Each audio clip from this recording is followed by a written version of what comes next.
Bienvenidos a un nuevo video con 3 historias de brujería que no te dejarán dormir. Debido a que recibí varios comentarios de que les agrada episodios más largos, este mes estaré trayendo videos extendidos, así que si no te los quieres perder, te invito a suscribirte. Ya no hay vuelta atrás, has entrado a mi casa, así que ponte cómodo y cierra los ojos, y vivamos juntos con el miedo.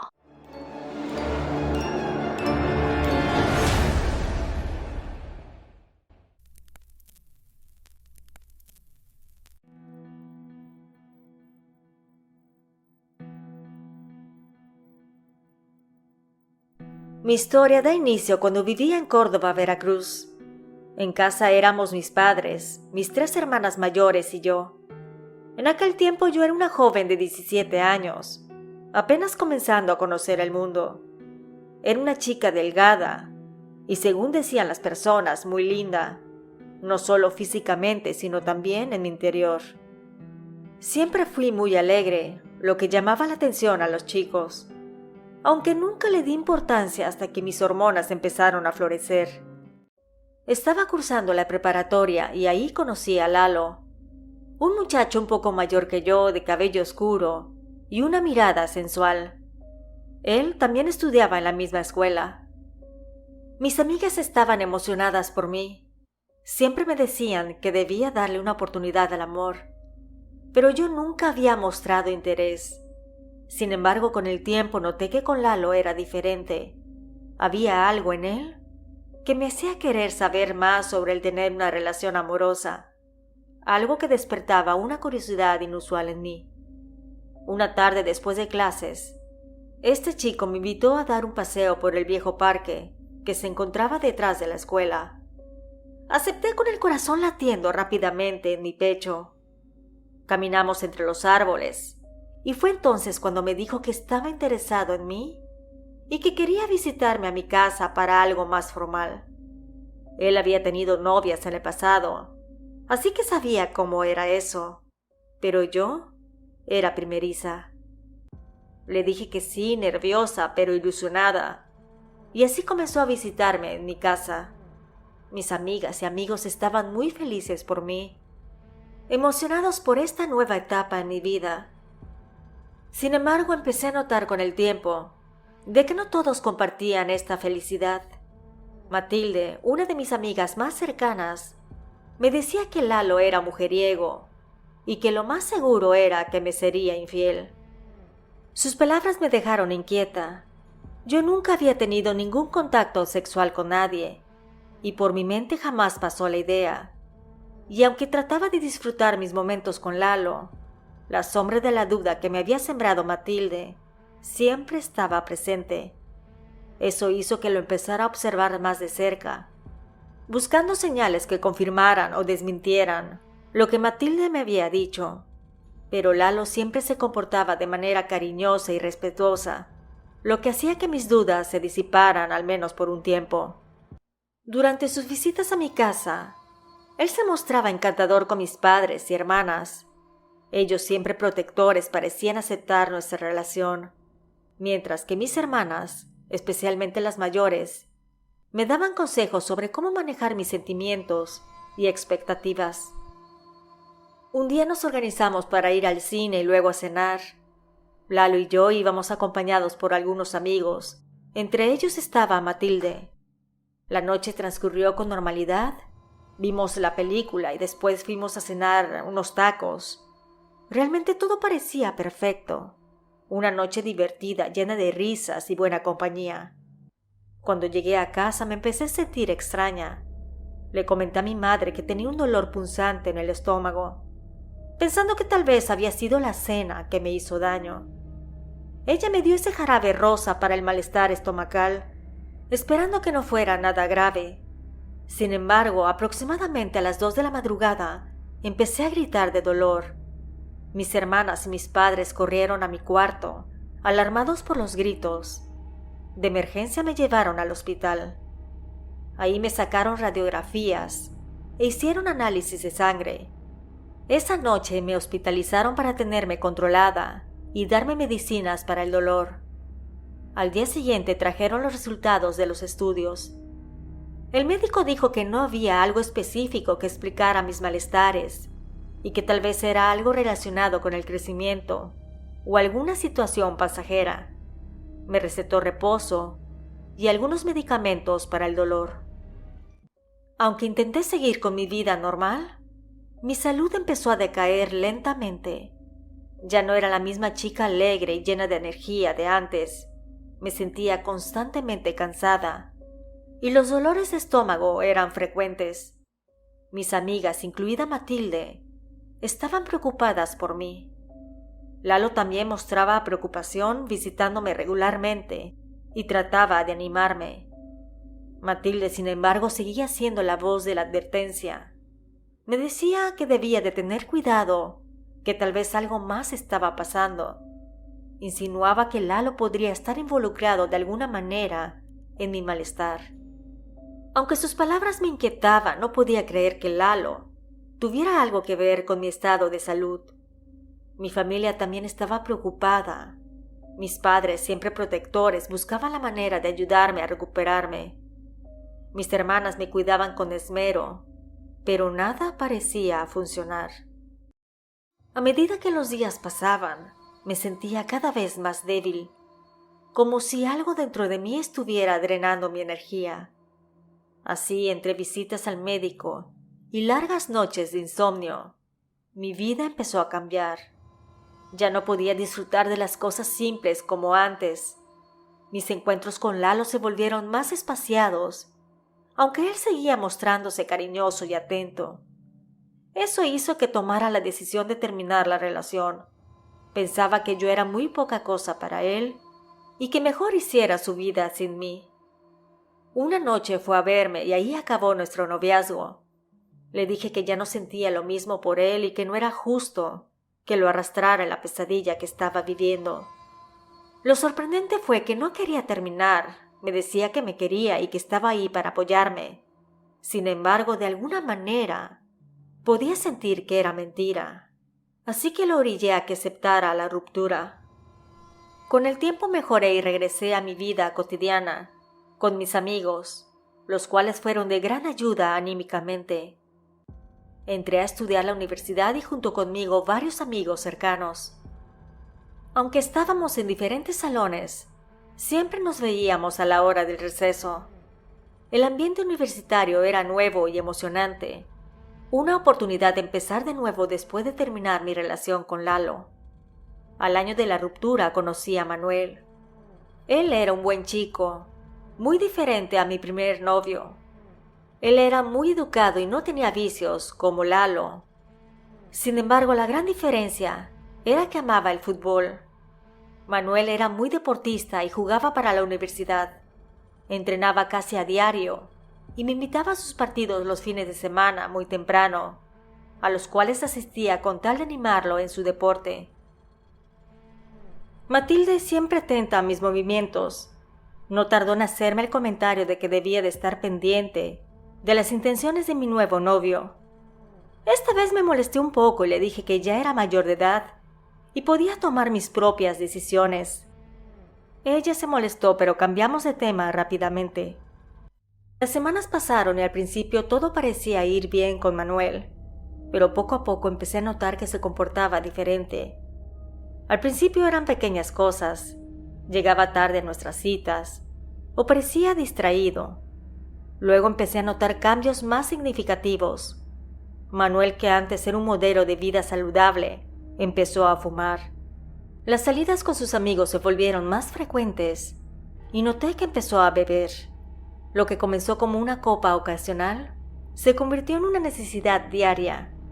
Manuel se transformó rápidamente en una persona que dependía del alcohol para funcionar. Me resultaba extraño cómo alguien podía volverse tan dependiente en tan poco tiempo. Pero ahí estaba, bebiendo todos los días, incapaz de pasar un solo día sin alcohol. Intenté hablar con él, pero Manuel se ponía a la defensiva o simplemente me ignoraba. La situación se volvió insostenible. Veía cómo el chico que una vez había sido un ejemplo de disciplina y salud se estaba destruyendo a sí mismo. Mis amigas notaron el cambio en mi ánimo y trataban de apoyarme, pero ninguna sabía realmente cómo ayudarme a lidiar con mi situación. Matilde en particular parecía más preocupada que nunca. Aunque nuestra amistad se había tensado después de nuestro último enfrentamiento, ella no dejaba de estar ahí para mí. A veces me preguntaba si había algo más de estos cambios en Manuel, algo que no podía ver. Yo siempre estuve para mi novio, apoyándolo y tratando de que saliera de ese ciclo vicioso. Sin embargo, él tomó un camino muy diferente y terminó la relación. No supe de él en un par de meses, ya que fue en tiempo de vacaciones. Cuando regresamos a la escuela, él tenía otra novia, y su aspecto era un poco más rebelde y siniestro. Había dejado el deporte y sus amigos eran otros. Con el paso de los meses conocí a otro chico de nombre Gustavo. Él era mayor que yo, acababa de terminar la universidad y era amigo de mi hermana mayor. Justamente en la etapa de conocerlo, Matilde me pidió hablar conmigo. Me dijo que no sabía por qué razón siempre había tenido un cariño diferente hacia mí, que de alguna manera se preocupaba más de lo debido y que eso le llevó a buscar respuestas a preguntas que simplemente no sabía ni cómo formular. Ella me contó que habló con su madre para explicarle lo que le estaba pasando. Entonces su mamá le dijo algo que nunca le había dicho. En la familia de su padre, del cual estaba divorciado, habían personas especiales que podían ver y sentir cosas fuera de lo común. Muchos decían que se dedicaban a la brujería. Su padre pidió que no se le dijera nada a Matilde para no involucrarla, pero al parecer, ella tenía esos dones. Como no sabía cómo manejarlos, simplemente buscaba alguna manera de proteger a las personas que quería. Yo, si bien era escéptica, la escuché atentamente. Mi amiga me contó una historia que me dejó helada. Un día, de la nada, tuvo un presentimiento y le dijo a su mamá que no fuera a trabajar. Su madre, al conocer la historia de la familia de su ex esposo, le hizo caso a Matilde y llamó a su trabajo para decir que estaba enferma. Ese día, el camión que su madre solía tomar sufrió un accidente muy fuerte. El viaje era de 20 minutos por una carretera, más 15 minutos en la ciudad para llegar a su destino. Y en el tramo de la carretera, hubo un accidente donde varias personas perdieron la vida. De haber ido en ese autobús, tal vez su madre no habría sobrevivido. Al escuchar el secreto de mi amiga, todo empezaba a tener sentido. Sus constantes advertencias y su preocupación inusual. Me di cuenta de que, aunque sus métodos a veces eran bruscos, su intención siempre había sido protegerme. Sentí una mezcla de gratitud y miedo. Gratitud por tener a alguien que se preocupaba tanto por mí y miedo por lo desconocido, por lo que esos dones podrían significar. A partir de esa conversación empecé a ver a Matilde bajo una nueva perspectiva. Ya no solo era mi amiga, era alguien que de alguna manera estaba conectada a algo mucho más grande y misterioso.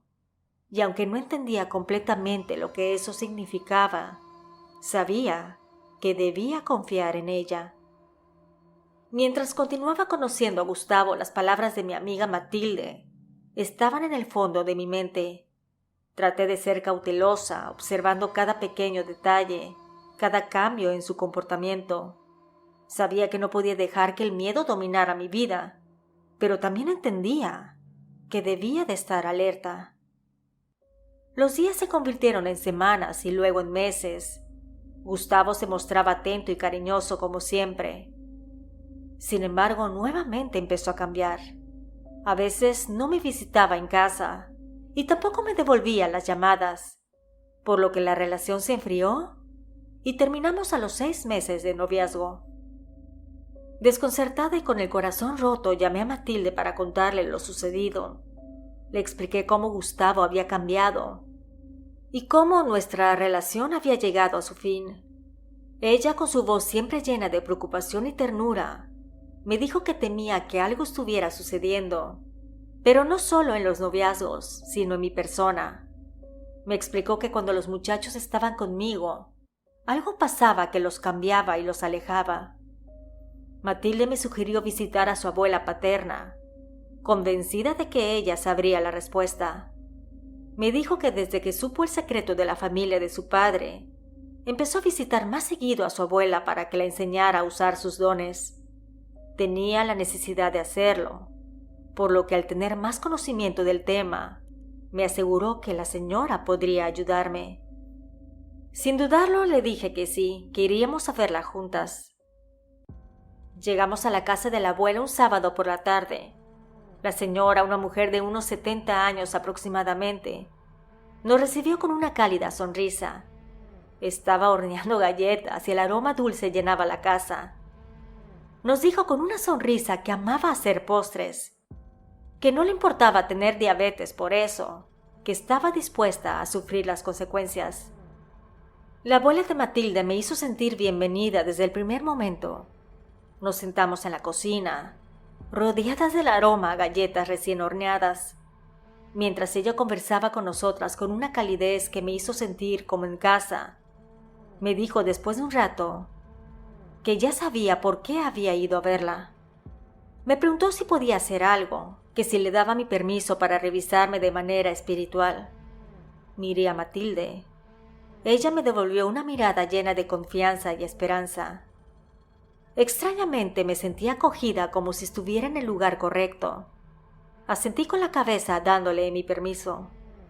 La abuela, a la cual llamaremos Doña Chuy, se levantó lentamente, me preparó un té tibio y me dijo que lo bebiera cuando terminara de pasarme el huevo. Aquel huevo era normal, de esos huevos blancos que venden en el supermercado. Ella se persignó y empezó a pasarlo iniciando en el pecho, después en la cabeza, espalda y demás. Me dijo que me levantara y estirara los brazos. Cuando finalizó me dijo que bebiera el té de golpe, que no lo saboreara porque estaba muy amargo. Yo obedecí y efectivamente estaba muy amargo. Finalmente la abuela me pidió que cerrara los ojos y respirara profundamente. Sentí una sensación de calma y paz que no había experimentado en mucho tiempo. Después, delante de mis ojos, rompió el huevo en un vaso con agua de la llave. Observé con curiosidad y algo de temor mientras Doña Chuy me miraba y decía que había hecho lo posible para sacar el mal, que alguien me había hecho una brujería muy fuerte y que ahora conoceríamos más detalles al respecto. El huevo se veía como cocido y tenía manchas rojas. Doña Chuy explicó que esas manchas eran sangre. Me pidió que prestara atención a las marañas que se levantaban hacia arriba en el vaso y me señaló una forma que, según ella, representaba la muerte. Me dijo que alguien no quería que yo sea feliz, que me habían hecho brujería para alejar a los hombres de mi vida, para que no tuviera pareja, que es una persona cercana, pero el tiempo revelaría quién es. Me miró con una mezcla de seriedad antes de hacer una pregunta que me heló la sangre. Me preguntó que si quería devolver el daño. Me pidió que lo pensara bien, porque no queríamos eso en la conciencia. Si decidía que sí quería, me iba a recomendar a alguien para que lo hiciera, porque esas cosas no las hacía ella, ya que solamente se dedicaba a curar y a hacer el bien. Me quedé en silencio reflexionando sobre lo que acababa de escuchar. La idea de devolver el daño era tentadora, pero sabía que no podía tomar una decisión apresurada. Le agradecí a Doña Chuy por todo y le dije que necesitaría tiempo para pensarlo. Al salir de la casa de la abuela, Matilde me miró con preocupación. Me dijo que no tenía que decidir nada ahora, pero que recordara que no estaba sola en eso, que ella estaba conmigo. Al par de días decidí que no regresaría el mal a la persona, que lo iba a dejar en manos de Dios. Solamente fui varias veces más con Doña Chuy para que terminara de curarme, y con el tiempo mi vida amorosa fue mejorando. Al día de hoy, después de 20 años de lo sucedido, estoy casada y tengo 3 hijos. No supe quién o por qué me había hecho esa brujería. Sin embargo, estoy tranquila de que no hice daño. Tengo fe de que el tiempo y el karma harán su trabajo. Antes de contarte la siguiente experiencia brujeril, te invito a formar parte de los miembros exclusivos del canal, que además de apoyar este pequeño proyecto disfrutarás de beneficios exclusivos. Sin más, continuemos con la siguiente historia.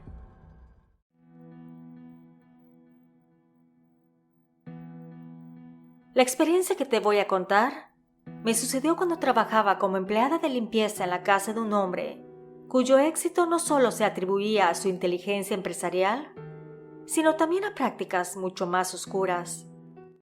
Este hombre, que vivía con su esposa y 2 hijos pequeños, tenía un negocio que prosperaba de manera rápida. Iba a su casa a diario y me encargaba de todo, incluso de hacer la comida. Y cada 15 días me encomendaba la tarea de limpiar una habitación en particular, una habitación que con el tiempo llegué a temer.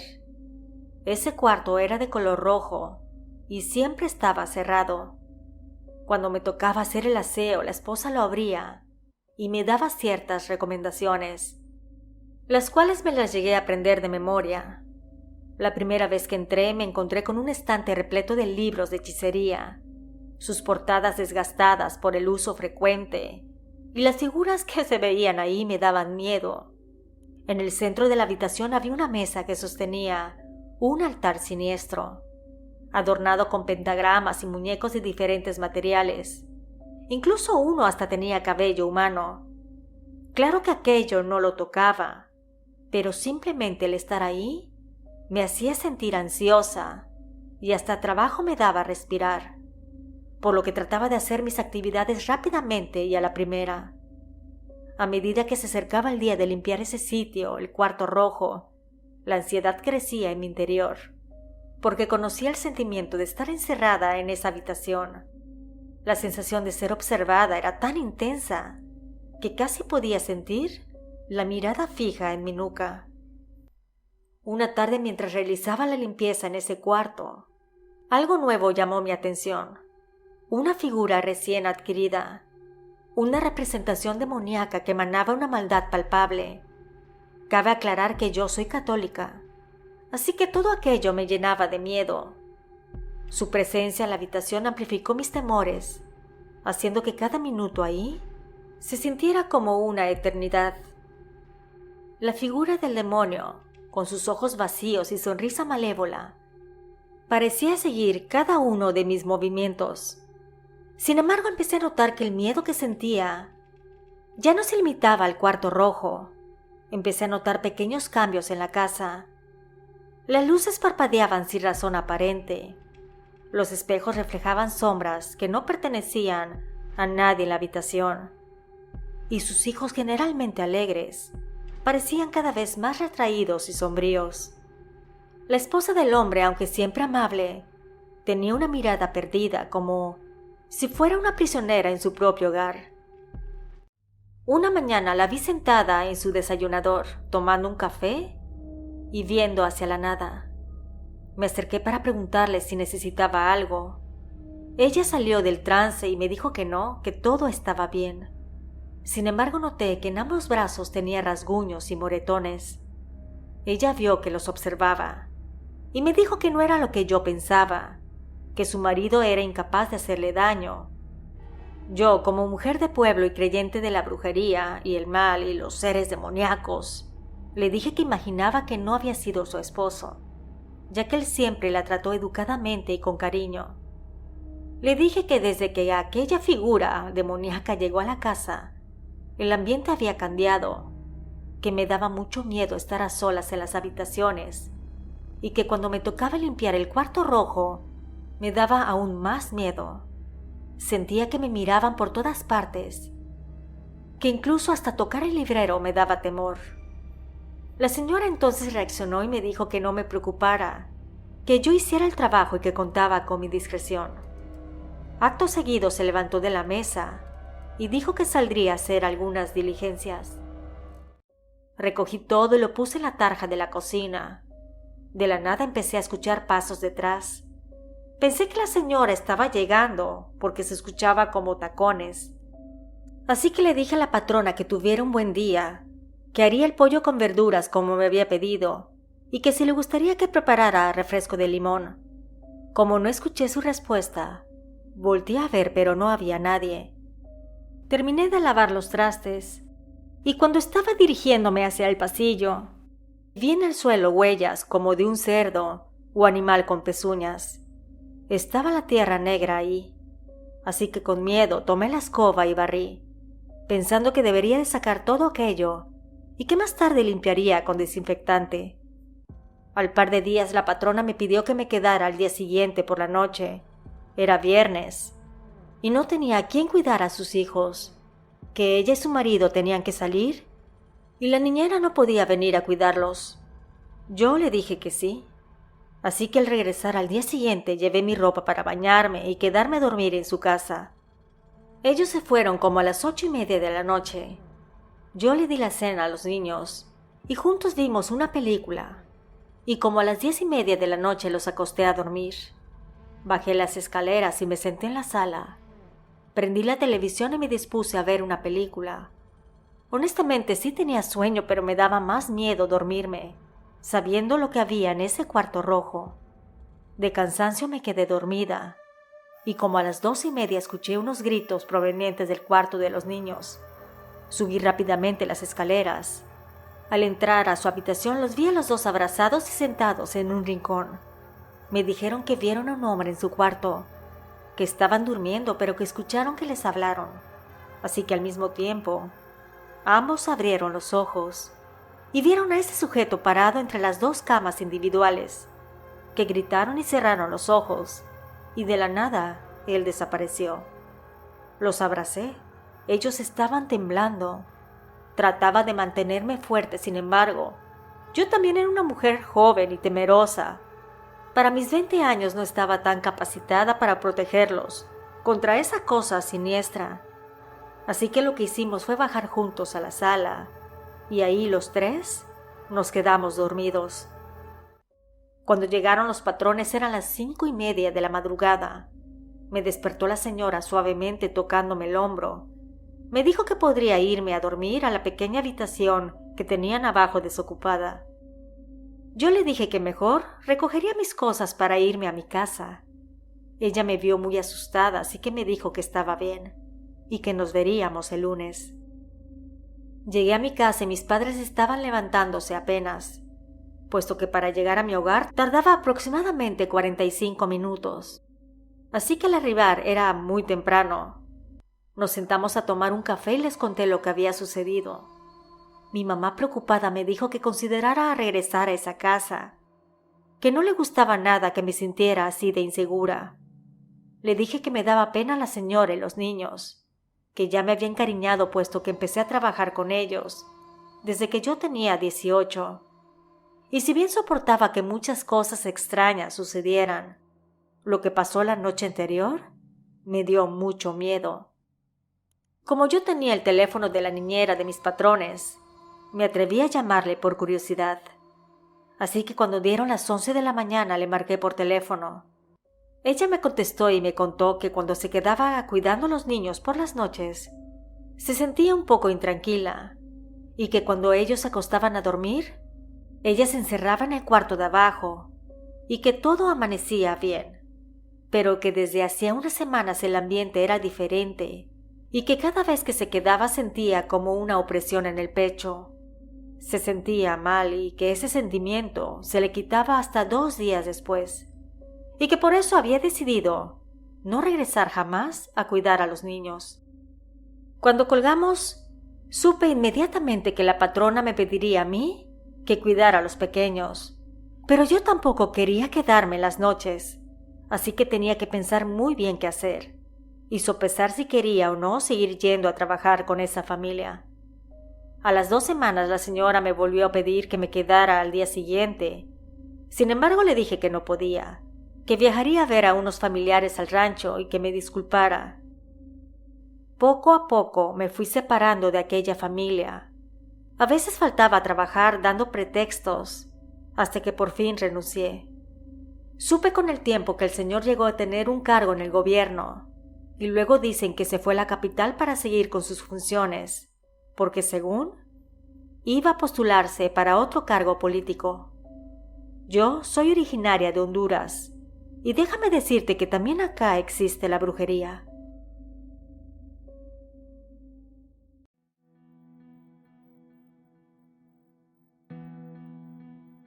Soy originaria de Temisco, un lugar donde las creencias en la brujería son parte de nuestra vida cotidiana. Mi familia es fiel creyente de estas prácticas y cada cierto tiempo nos realizamos una limpieza espiritual.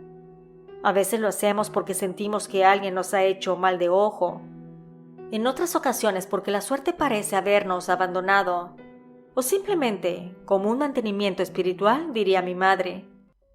En una de esas sesiones de limpieza, fue cuando nos dimos cuenta de que algo malo estaba sucediendo. Llegamos como de costumbre con la curandera. Utilizó un huevo fresco pasándolo por todo mi cuerpo mientras murmuraba oraciones. Después me pasó un ramo con hierbas y posteriormente rompió el huevo en un vaso con agua y observó cómo se mezclaba su contenido. El huevo no se veía normal. Incluso a simple vista se veía como si fuera un ojo. La curandera frunció el ceño y miró a mi madre con preocupación. Le dijo que alguien me había estado trabajando, que una persona por envidia o por razones ocultas estaba haciendo el mal, y que por lo que podía observar, alguien de la familia había sido el culpable. Mi madre, alarmada, le pidió que explicara más. La curandera dijo que este tipo de trabajo no solo afectaba a mi salud, sino también mis relaciones familiares. Recordé los últimos meses llenos de tensiones inexplicables y mala fortuna en diversos aspectos. En clase siempre me faltaba algo, estaba distraída, y además mis amigas se fueron alejando de mí. La curandera nos dio algunas indicaciones para romper el hechizo, y me recomendó utilizar un amuleto protector, el cual debía de llevar siempre conmigo. También nos recordó que alguien cercano podría ser el responsable, así que deberíamos de tener mucho cuidado. A raíz de aquella visita con la curandera, las cosas en casa comenzaron a cambiar. Mis padres empezaron a tener muchos problemas en su matrimonio, al grado de que mi mamá descubrió que mi padre la engañaba con una secretaria de su trabajo. Devastada, mi mamá intentó salvar su matrimonio por amor a nosotras, sus hijas, y porque pensaba que era importante que nuestro padre estuviera en nuestras vidas. Le dijo a mi papá que lo perdonaría si dejaba a esa mujer. Sin embargo, él confesó que se había enamorado y que prefería divorciarse de mi mamá. El día que mi padre se fue con su amante, algo cambió en el ambiente de nuestra casa. Como a la semana, milagrosamente, por así decir, mis problemas físicos y personales comenzaron a desaparecer. La tensión en mi cuerpo se alivió y poco a poco empecé a recuperar mi salud. En la escuela mi concentración mejoró y mis amigas volvieron a acercarse a mí nuevamente. Aunque el dolor de la separación de mis papás era grande, comprendimos que de alguna manera su alejamiento había roto el hechizo que nos afectaba. Mi madre y yo regresamos a visitar a la curandera, y ella nos dijo que la raíz de toda esa brujería que me afectaba era porque el amante de mi padre hizo un trabajo a mi mamá, pero de alguna manera yo lo absorbí, que poco a poco me sentiría mejor. Y le dijo a mi madre algo muy importante, que ella también se sentiría mejor, mucho más feliz, con su vida nueva de soltera, que veía felicidad y amor en el futuro, algo que había acabado desde hacía mucho tiempo en su matrimonio. Mi mamá aceptó con dolor el divorcio, pero entendió que se casaron muy jóvenes y que era mejor terminar si no había amor entre ellos. Lo curioso de todo esto es que cuando mi padre dejó a mi mamá, se fue a vivir con su amante. Él rentó una casa acogedora a la cual nos invitaba para pasar con ellos el fin de semana, tanto a mi hermana como a mí. Obviamente no quisimos pisar ese sitio, así que él venía a vernos a nuestra casa o nos invitaba a comer.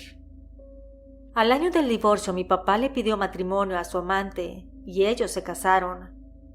Yo sí fui a la boda porque era mi papá y, bueno, decidí que iría solo a la ceremonia, pero no a la fiesta.